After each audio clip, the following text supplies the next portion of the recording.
말에 장성한 죄가 되게 하시는 하나님의 사랑. 사랑은 우리 삶의 최고의 영양분이죠. 사랑은 우리를 장성하게 만드는 하나님의 우리를 향한 양식입니다. 장성한 사람은 잘 활용하는 사람이죠. 특별히 어린아이 말을 버린다는 의미는 자기 말을 잘 살필 줄 아는 사람이죠. 그래서 무익한 말을 버리고 장성한 사람의 말은 경우에 합당하게 내 중심이 아니고 다른 사람 중심, 또 덕을 세우고 하나님의 뜻을 이룬 선한 말을 하는 능력.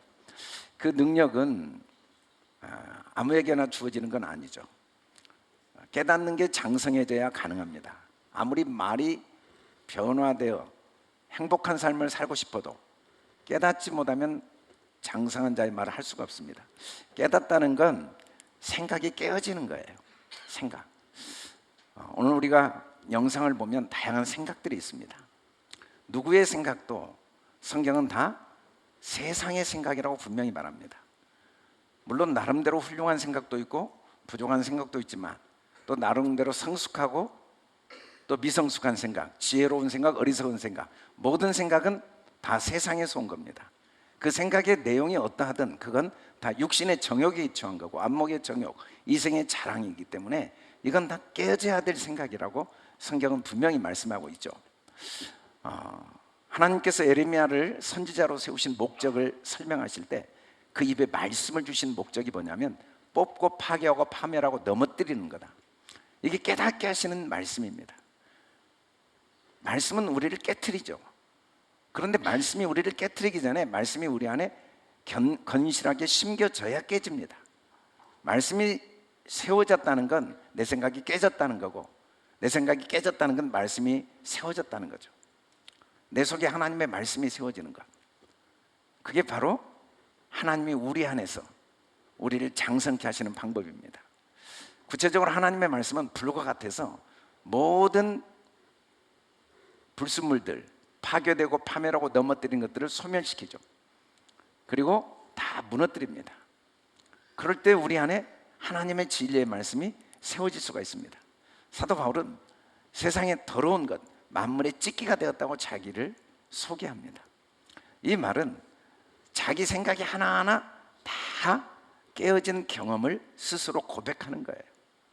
내 생각 중에 옳은 게 하나도 없다는 거. 우리는 부분적으로 옳지만 그렇다고 우리의 생각 중에 부분적이 아닌 게 하나도 없습니다. 우리는 일생 내 생각이 깨어져야 돼요.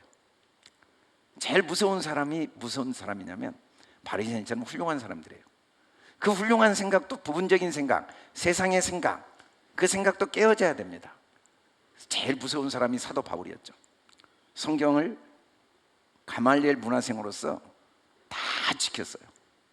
하나님의 말씀을 다 지켰어요. 너무 아는 게 많았어요. 너무 똑똑했어요. 그러나 그가 나중에 만물의 찢기가 된 거예요. 세상을 살면 바보라는 말이 부정적일 수도 있고 긍정적일 수도 있어요. 정말 태어날 때부터 지적 장애를 가진 바보들이 있죠. 아니면 삶에 기준이 없는 거예요. 줏대도 없고 주관도 없어서 누가 말하면 자기 주관과 의견이 없이 그냥 시대와 상황에 따라가는 바보들이 있죠. 그러나 사도 바울처럼 자기 생각이 깨어진 바보들이 있어요. 나는 아는 게 없다. 아는 게 있지만 이게 부분적이다. 이 생각도 깨어져야 된다. 내 생각 중에 깨어지지 않아도 될 생각은 하나도 없다. 어떤 바보이냐는 중요하지 않지만 그 모든 바보들의 공통점이 있다는 걸 우리가 발견하게 되는데, 이 바보들은 항상 웃는다는 거예요. 그래서 건강하고 오래 산다고 그래요. 대부분 모든 병의 원인이 스트레스라고 하는데, 인상 쓰고 슬퍼하고 고민하고 짜증내고 심각하게 생각하는 거죠. 심각하다는 생각은 하나님의 주권을 깨닫지 못해서 그래요. 하나님의 선하심을 깨닫지 못해서 그래요. 하나님의 사랑을 깨닫지 못해서 그래요. 내 삶의 주인이 하나님일 수밖에 없다는 걸 깨닫지 못해서 깨어지지 않은 거예요. 내가 살아온 적이 없는데도 내 삶을 자꾸 후회하고 평가하는 거죠. 내가 살 수 있는 삶이 아닌데도 자꾸 앞날을 염려하는 거죠. 지금 내 모습이 하나님의 완전하시고 선하신 주권 속에 하나님이 나를 인도하셨다는 것을 교만한 마음 때문에 깨어지지 않아서 내 삶에 대해서 불평하고 불만하고, 그리고 나를 올바로 보지 못할 때 다른 사람도 올바로 볼 수가 없는 거죠. 그래서 마음에 항상 염려가 있고 근심이 있고 불안이 있고 후회가 있고 원망이 있고 어둠이 있다는 거예요. 그러나 생각이 깨어진 모습은 점점 마음에 평안이 있고 기쁨과 즐거움이 있습니다. 우리 같이 한번 크게 읽어보겠습니다. 시작. 판단과 비판 대신 하나님의 선하신 뜻을 찾아 서로 돕고 세우자. 생각이 깨어지면 나를 세우고 또 다른 사람을 세우게 됩니다. 생각이 깨어지면, 이 파멸되고 무너지면 내 과거도 다시 하나님의 선하신 뜻 속에, 현재의 삶도 견고하게 세워져서 올바른 삶을 살고, 또 누구에게인가 지나온 사람의 실패와 아픔마저도 나를 돕고 누군가를 돕고 서로를 돕고 세우는 능력이 저절로 흘러나오죠. 아이를 낳으면 저절로 모유가 나오듯이 하나님의 사랑이 깨달아지면 저절로 생각이 깨어지고, 생각이 깨어지면 저절로 서로를 돕는 삶을 사라지게 되는 거지, 내가 아무리 나를 세우고 남을 세우고 남을 도우려고 해도 내 생각이 깨어지지 않으면 도우려고 했는데 남을 무너뜨리죠. 내 삶을 세우고 세웠는데 자꾸 더 무너지게 돼 있죠. 그래서 우리는 제일 먼저 내 생각을 깨트려야 돼요. 하나님께서 내 생각을 깨트리도록 어떻게 도우시는가? 하나님의 사랑이 지금은 거울로 보는 것 같이 희미하다라고 말합니다. 거울로 보는 것 같이 희미하다는 말은 부분적으로 알고 있다는 사실을 이야기하고 있어요. 우리가 생각이 깨어졌다는 사실은 무엇을 의미하냐면 내가 아는 게 다 부분적이라는 걸 인정하게 되는 거죠. 사람이 유일하게 거울을 보고 자기 모습을 교정하고 다듬고 가꿀 수 있는 능력이 있는 피조물입니다. 그런데 우리가 봐야 될 진짜 거울은 이 육신의 얼굴이 아니에요. 얼굴이 내가 아니고 내 마음의 생각이 진짜 납니다. 그래서 내 마음의 생각을 잘 보고 그 마음의 생각을 잘 가다듬고 가꾸고 교정하는 것보다 소중한 일이 없죠.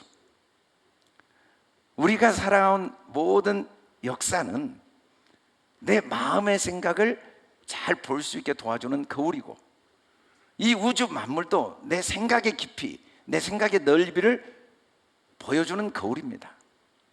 어떤 분은 우주 멀리 미래의 세계까지 보는 사람들이 있죠.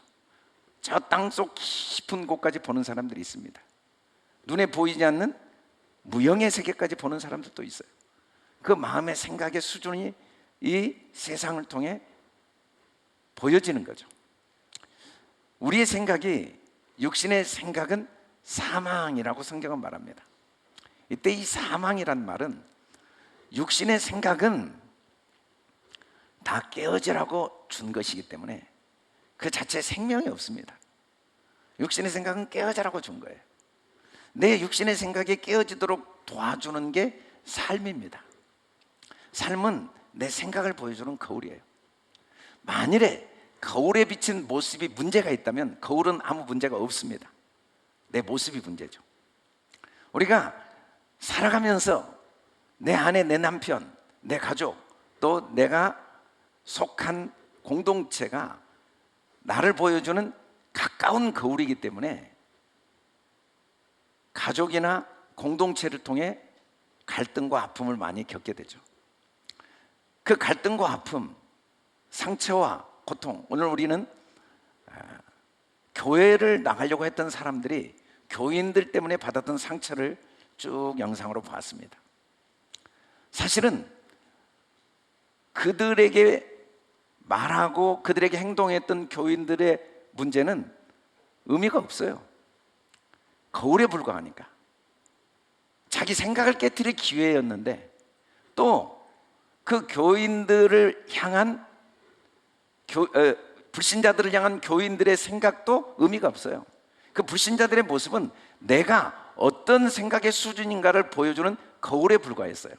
그래서 상대방을 고치거나 상대방을 비난하거나 상대방의 문제를 판단하는데 마음을 빼앗기지 않고, 그때 내 마음을 잘 살펴서 내 생각을 잘 다듬고 교정하는 기회로 삼도록 하나님께서 육신의 생각을 주신 거죠. 육신의 생각은 그 자체가 사망이라고 했어요. 생명이 없어요. 헛것이에요. 그림자예요. 모형이에요. 허상입니다. 허상. 영의 생각은 생명과 평안. 영의 생각은 내 생각을 부인하고 깨트리면 생명과 평안, 생명의 속성은 계속 성장하고 자라는 속성이 있습니다. 우리는 누군가를 비판하는 모습을 보게 되죠. 너는 문제가 있어. 그건 그 사람의 문제가 아니고 내 생각의 문제를 보여주는 겁니다. 우리는 누군가를 헤아립니다. 저 사람 참 교만해. 저 사람은 이기적이야. 저 사람은 거짓대. 그건 그들의 문제가 아니고 내가 어떤 생각의 수준인가를 보여주는 거울입니다. 거울. 그래서 자꾸 이 세상은 하나님이 나를 사랑하셔서 모든 사건, 모든 사람, 모든 상황은 내 마음을 잘 살피고 내 마음을 다듬도록 하나님 주신 선물. 거울은 선물이에요. 특히 가족들, 공동체는 내 모습을 선명하게 보여주는 가장 소중한 선물이죠. 거울을 깨트린다고 내 모습이 변하지 않습니다. 환경을 바꾸는 사람들이 많이 있어요. 문제를 해결하기 위해서. 사람을 바꾸기 위해서 노력을 많이 해요. 그러나 천년 만년이 지나도 내 삶에 변화가 없습니다. 내 생각이 바뀌지 않는 한, 내 마음이 바뀌지 않는 한, 내 생각이 깨트려진 만큼 하나님의 나라가 내 안에 임하게 되는 거죠. 예수님은 자기의 피 한 방울까지 다 쏟아내고 자기를 완전히 깨트리셨습니다. 자기를 깨트리심으로 모든 사람을 구원하셨죠. 그리고 예수님은 그 안에 영원한 하나님 나라를 누리셨습니다. 그 예수님의 사랑은 우리를 깨트리게 하는 능력입니다. 우리가 예수님의 사랑을 통해 나를 깨트리면 내가 살고 또 다른 사람을 살릴 수가 있는 거죠. 그때 우리는 내가 알았던 게 부분적이었다는 걸 인정하게 되는 거예요. 성만찬의 예식이 얼마나 소중합니까? 그런데 합당하지 않게 예식을 행하는 모습을 사도 바울은 지적합니다. 그 이유가 뭐냐면 사람이 자기를 살피라고 성경 말씀, 예수님의 십자가는 나를 살피라고, 삶의 모든 상황과 환경은 내 생각을 살피라고 주신 건데 나를 살피지 않고 말씀을 사용하면 그건 합당치 않은 거죠. 하나님의 은혜와 하나님의 사랑은 나를 살피라고 하나님이 주신 선물이라는 거예요. 우리는 낮에 속하였으니까 정신을 차려야 된다. 우리는 다 맹인들이라고 성경은 말합니다. 우리는 다 밤에 속했어요. 우리는 제정신이 아닙니다. 우리는 비몽사몽이에요. 우리는 다 잠자는 자들이고 악몽을 꾸고 있습니다. 그래서 내 생각을 깨트려야 돼요. 내가 어떻게 잠들어 있는가, 내가 어떻게 어둠 속에 있는가를 보여주는 게 삶이에요. 삶의 여러 가지 갈등과 아픈 문제들은 내 생각을 교정해주는 선물이죠. 우리가 생각이 깨어지면 믿지 않을 수가 없습니다. 여러분, 우리의 삶에 하나님의 사랑을 이길 만한 죄는 존재하지 않아요. 우리는 살아오면서 더 이상 희망이 없는 절망의 상황, 완전히 내가 일을 망쳤다는 착각을 합니다. 그러나 내 삶의 주인이신 하나님이 그걸 반드시 합력하여 선을 이루기 때문에 그 모든 것들이 더 생명을 풍성하게 하는 하나님의 섭리를 이길 수가 없습니다. 어떤 실패도, 어떤 허물과 어떤 죄도, 어떤 문제도 희망을 빼앗아갈 만한 실패, 성장과 성숙, 하나님의 축복을 가로막을 만한 죄와 허물은 절대로 존재하지 않아요. 하나님은 모든 걸 합력하여 선을 이루시니까 수없이 밀려오는 의심을 깨트리고 다시 믿음을 갖는 게 정신을 차리는 거죠. 내가 얼마나 의심 속에 있는가, 내가 얼마나 하나님을 믿지 않고 하나님을 인정하지 않고 있는가를 보여주는 게 삶의 여러 상황들입니다. 그때마다 우리는 삶을 바꾸기 전에 먼저 내 마음을 바꿔야 돼요. 믿음을 다시 회복해야 됩니다. 아멘. 다시 나를 향한 하나님의 사랑이 마음에 채워지도록 하나님의 사랑을 믿음으로 고백해야 됩니다. 사랑은 우리의 삶을 변화시키는 하나님의 선물일 뿐 아니라 하나님의 양식이에요. 여러분, 세상을 변화시킬 수 있는 방법은 육신의 정욕, 안목의 정욕, 이생의 자랑, 아무리 좋은 논리, 좋은 지혜, 선한 마음도 세상을 변화시키지 못해요. 그건 다 한계가 있어요. 그건 판단하고 비판하고 분리시켜요.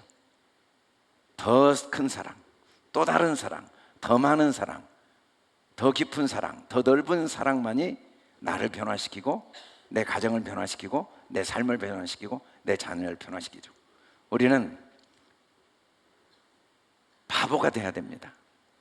그런데 지혜로운 자가 되기를 원하죠. 자꾸 분석하고 판단하고 이게 옳으냐 저게 옳으냐, 이게 맞다 저게 맞다, 끊임없이 우리는 비판하고 그리고 답을 찾으려고 그래요.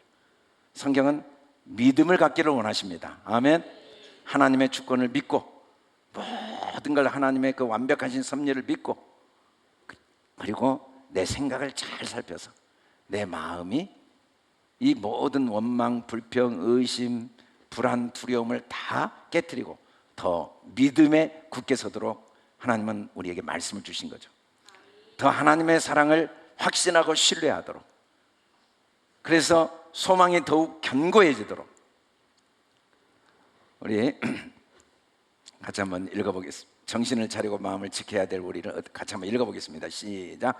영의 생각 곧 믿음과 소망을 생각하여 생명과 평안을 얻고 나누자.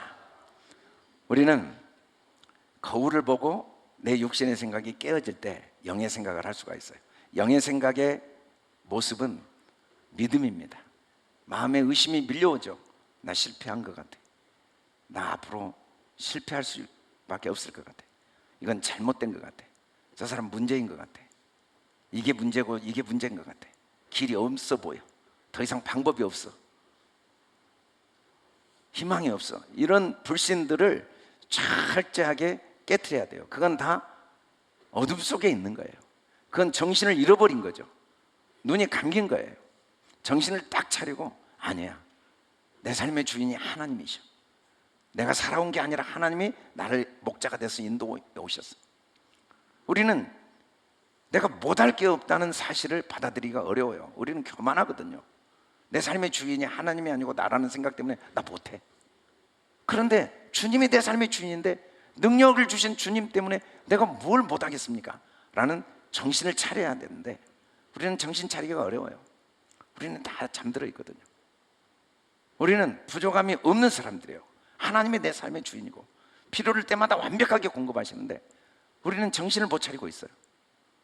그래서 마음을 잃어버린 거죠. 항상 불안하고 두렵고 부족하다는 생각을 떨쳐버리지 못해요. 그러나 하나님은 먼저 환경을 바꾸기 전에, 상황을 바꾸기 전에 나의 이 잘못된 믿음이 깨어지도록 도우시는, 내가 가지고 있는 믿음을 이 삶을 통해 보여주신 다음에 믿음을 먼저 바꾸도록 계속해서 우리를 돕고 계시는 거죠. 우리는 사람을 바꾸고 환경을 바꾸기를 원하지만 하나님은 내 믿음이 바뀌지 않으면 온 세상이 바뀌어도 아무 소용이 없다는 걸 아시기 때문에 끝까지 사랑으로, 인내로 오래 참으시면서 우리의 믿음을 바꾸도록 도우십니다. 우리가 믿음을 바꾸지 않으면 절대 마음에 평안이 없어요. 믿음을 바꾸면 마음에 평안이 임합니다. 그리고 또 다른 사람을 평안하게 도와줄 수가 있게 돼요.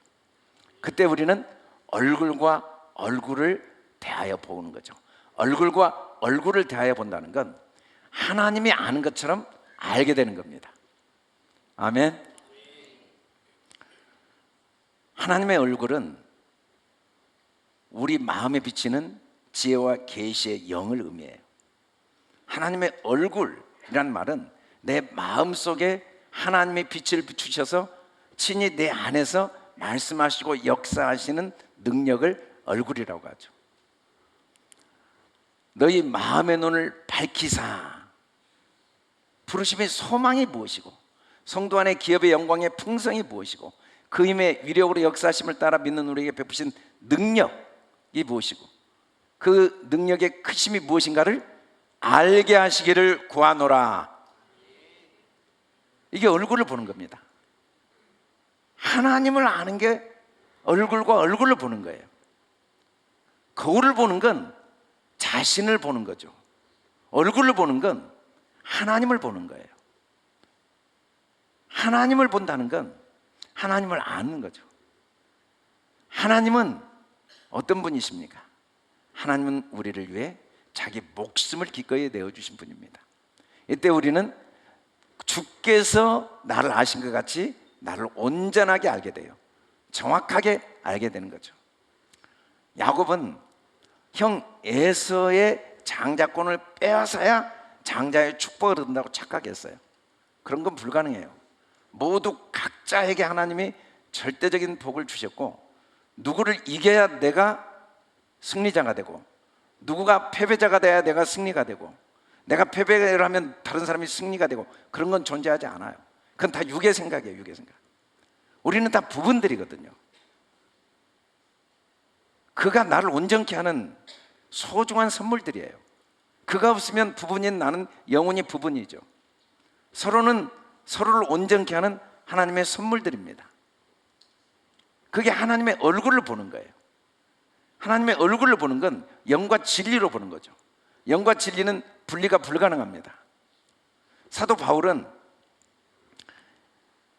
스데반을 돌로 쳐 죽이는데 앞장섰던 사람이에요. 그리고 예수 믿는 자들을 한 명도 빠짐없이 다 체포해서 죽이려고 했던 사람이에요. 그런데 하나님의 말씀을 통해 다메섹 도상에서 계시의 영이 딱 임하고 하나님의 사랑이 그 마음에 비춰지니까 감겼던 눈이 뜨이게 된 거죠. 그리고 육신의 눈이 감기게 된 거예요.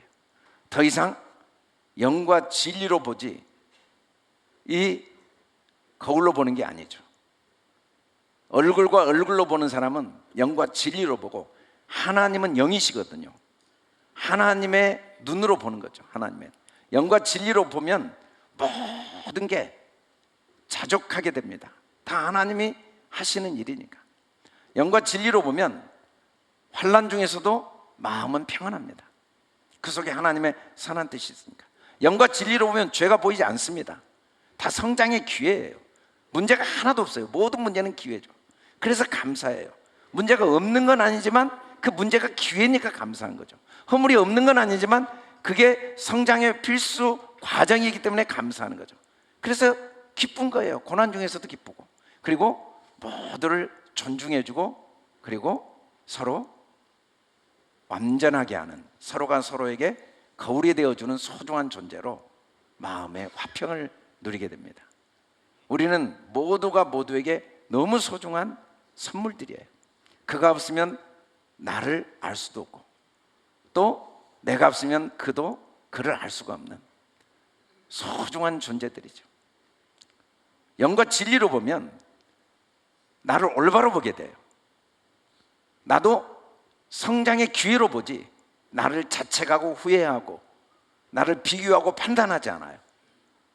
나를 자책하고 비교하고 판단하지 않기 때문에 남에게도 정죄와 판단과 정죄를 하지 않아요. 다 과정으로 보죠. 존중해 주죠. 누군가를 무시하고 누군가를 판단하고 누군가를 정죄하고 있는 건 내가 나를 무시하고 나를 판단하고 나를 정죄하고 있다는 사실을 보여주는 거울이거든요. 그리고 육의 생각에 묶여있는 내 자신을 보여주는 거울이에요. 육은 항상 분리를 시킵니다. 영은 항상 하나 되게 합니다. 우리는 그리스도 예수 안에서 한 지체들이에요. 손과 발은 서로가 너무 소중한 지체들이죠. 손이 없으면 손만 불편한 게 아니에요. 발도 불편해요. 우리는 서로가 서로 너무나 하나님이 주신 소중한 선물들이죠. 영국에서 81년 동안을 부부로 살다가 생을 마감한 사람의 이야기가 소개된 걸 보았어요. 둘 다 나이를 합쳤더니 205살이 돼요. 100년 넘게 81년을 결혼 생활을 행복하고 건강히 할 수 있었던 여러 가지 이유가 있겠지만 가장 큰 이유는 항상 그래 맞아 라는 말이 삶 속에 습관이 되었다는 자기들의 간증을 했다고 그래요. 인생의 제일 큰 재산은 감동이라고 합니다. 감동이 없는 것보다 불행한 게 없어요. 아내를 보고 감동하고 자녀를 보고 감동하고 실패 속에서도 감동하고 성공 속에서도 감동하고 성공을 해도 감동이 없고 왜? 더 성공해야 되니까.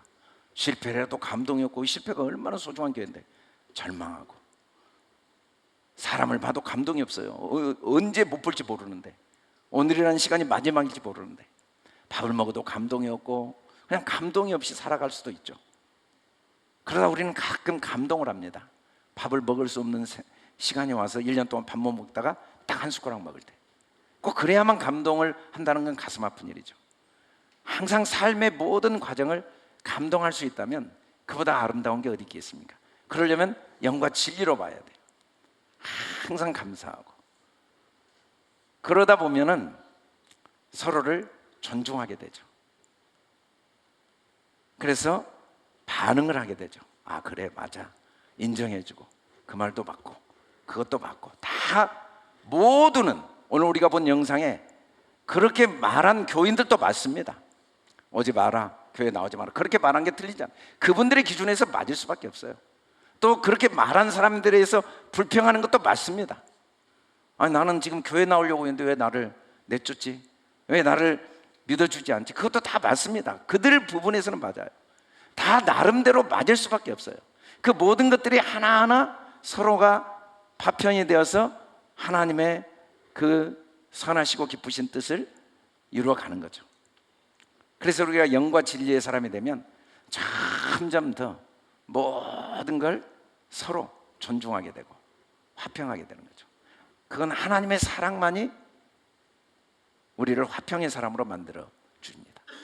화평의 사람으로 점점 성장해 가면서 우리를 통해 하나님의 나라가 이루어지는 거죠. 우리가 화평의 사람이 되지 않는 동안에는 하나님이 우리 속에서 어떤 아픔과 고통을 겪으시더라도 마음에 평안이 없게 하시고 자유가 없고 기쁨이 없게 하시면서 우리를 도우시고 우리 생각이 깨어지면 하나님은 우리 안에 평안을 주시고 기쁨을 주시면서 우리를 도우십니다.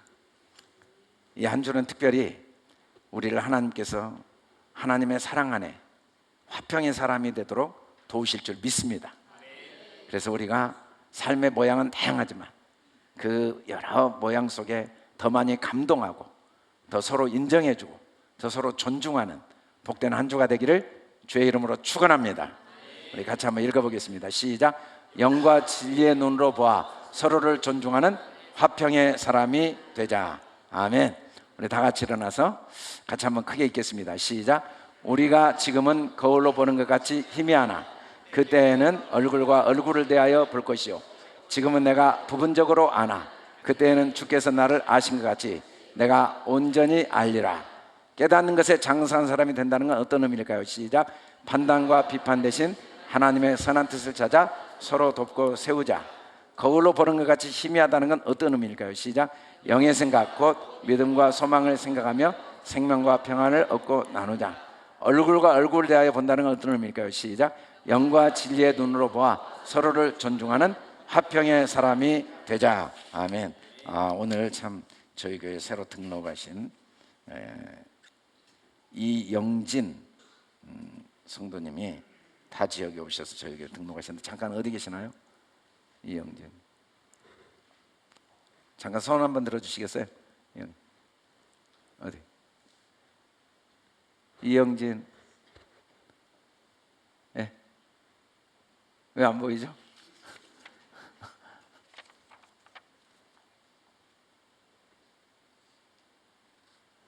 이영진 여기 쓰신 분 안 계세요? 예. 어디 계신 것 같은데 우리 큰 박수로 격려해 주시겠습니다. 우리 다 같이 선포하고